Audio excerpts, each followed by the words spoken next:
Assalamualaikum warahmatullahi wabarakatuh. Selamat pagi.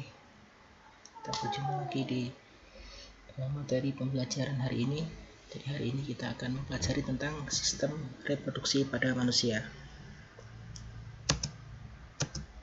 Reproduksi adalah salah satu ciri dari makhluk hidup. Nah, sekarang apa sih reproduksi?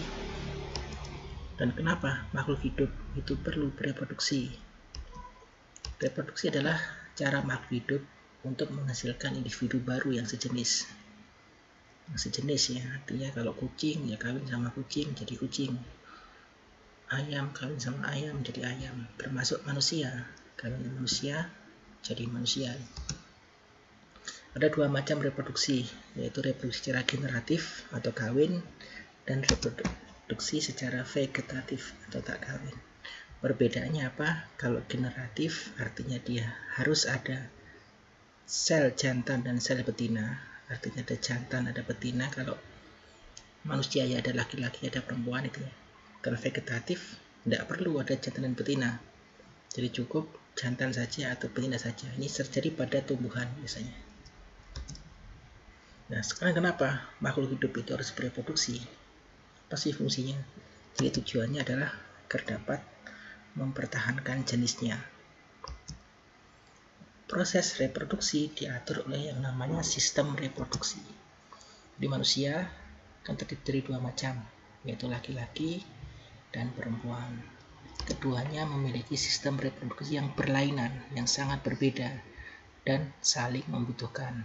Jadi ya, laki-laki dan perempuan berbeda, ya, sangat berbeda. Jadi Tuhan hanya menciptakan laki-laki dan perempuan. Jadi tidak ada separuh laki-laki, separuh perempuan, tidak ada. Hanya laki-laki dan perempuan, dan semua sistem reproduksinya berbeda dan nantinya akan saling membutuhkan. Nah, karena manusia ya, reproduksinya tidak bisa sembarangan, tidak seperti kucing yang ketemu di jalan bisa kawin, tidak seperti ayam ketemu di jalan bisa kawin.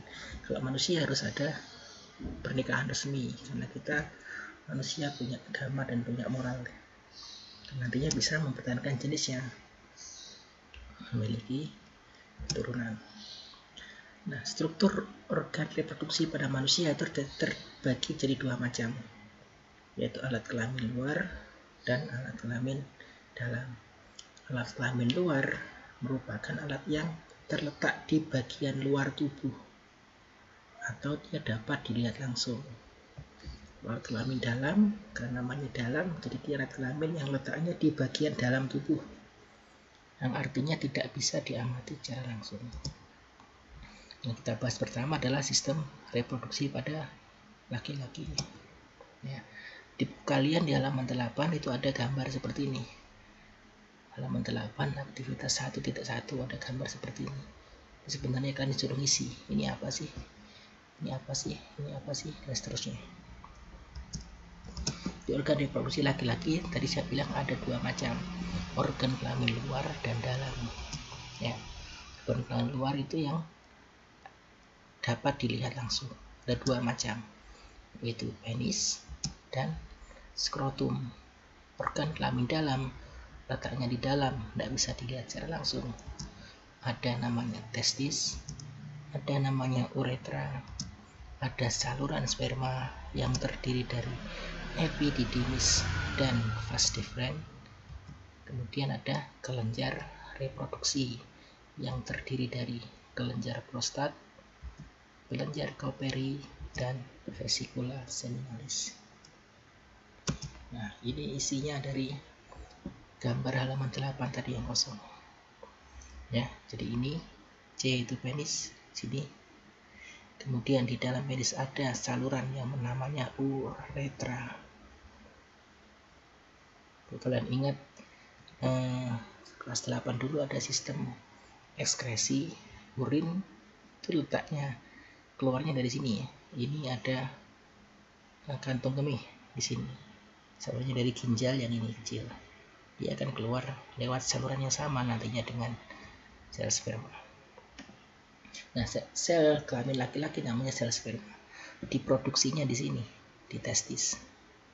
Ya, diproduksi di sini. Kemudian dia akan dimatangkan di sini yang namanya saluran epididymis, kemudian akan dimatangkan di vas deferens, dan kemudian nanti sebelum dikeluarkan lewat uretra dia melalui 3 macam kelenjar: vesicula seminalis, prostat, dan kelenjar Cowperry. Kita lihat fungsi masing-masing bagiannya. Yang pertama, penis. Kelamin luar tadi ada 2 ya, penis dan skrotum. Penis fungsinya adalah sebagai saluran urin dan saluran sel sperma. Sedangkan skrotum fungsinya adalah menjaga suhu testis agar tetap sesuai untuk produksi sperma nantinya. Ya, ini tadi penis di luar dan skrotum. Kelamin dalam ada beberapa tadi. Yang pertama ada testis, fungsinya menghasilkan sel sperma, dan sel kelamin namanya testosteron.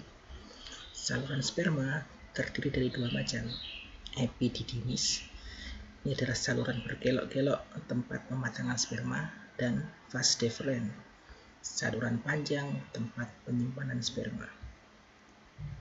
Yang ketiga adalah uretra sebagai saluran keluarnya sperma, yang sebenarnya juga berfungsi sebagai saluran keluarnya urin. Jadi sini ya, testis fungsinya tadi menghasilkan sel sperma, dia akan dimatangkan di dalam epididymis. Jadi di sini ada saluran berkelok-kelok di epididymis, kemudian akan dimatangkan di saluran panjang ini. Saluran panjang sampai ke sini yang namanya adalah vas deferens. Kemudian ada kelenjar reproduksi, terdiri dari vesicula seminalis, kelenjar prostat, dan kelenjar Cowperry. Ketiga kelenjar ini fungsinya adalah menghasilkan cairan yang berfungsi nantinya melindungi sel sperma.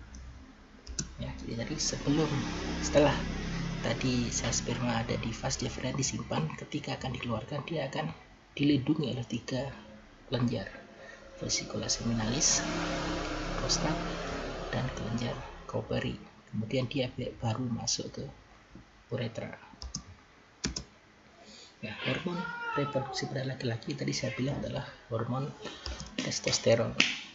Dia terbentuk saat sistem reproduksi laki-laki telah mulai matang. Kapan ini sistem reproduksi laki-laki telah matang? Apabila dia telah mengalami yang namanya mimpi basah. Jadi kalau laki-laki mengalami mimpi basah, artinya sistem reproduksinya sudah matang, sel sperma sudah terbentuk. Kalau di dalam Islam dia dikatakan sudah balik, sudah dewasa.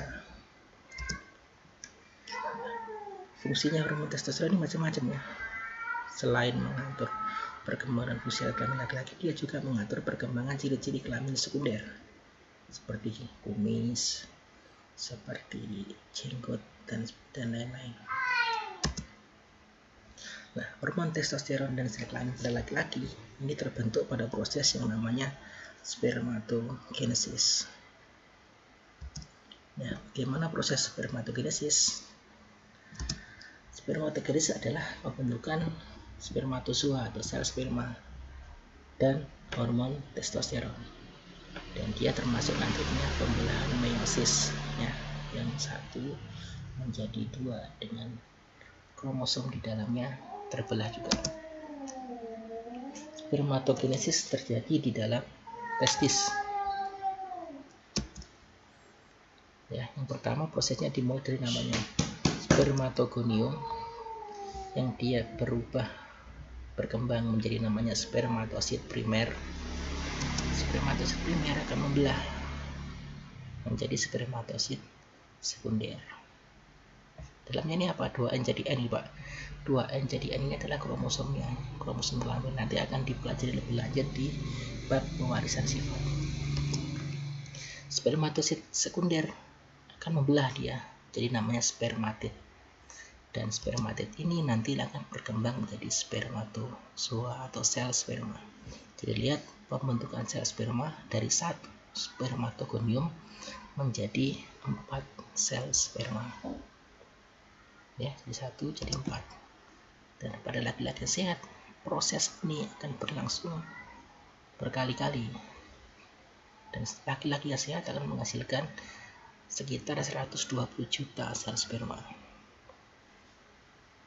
Nah, proses spermatogenesis ini terjadi ya ketika laki-laki mulai mimpi basah sampai dia meninggal. Jadi terjadinya sepanjang hayat.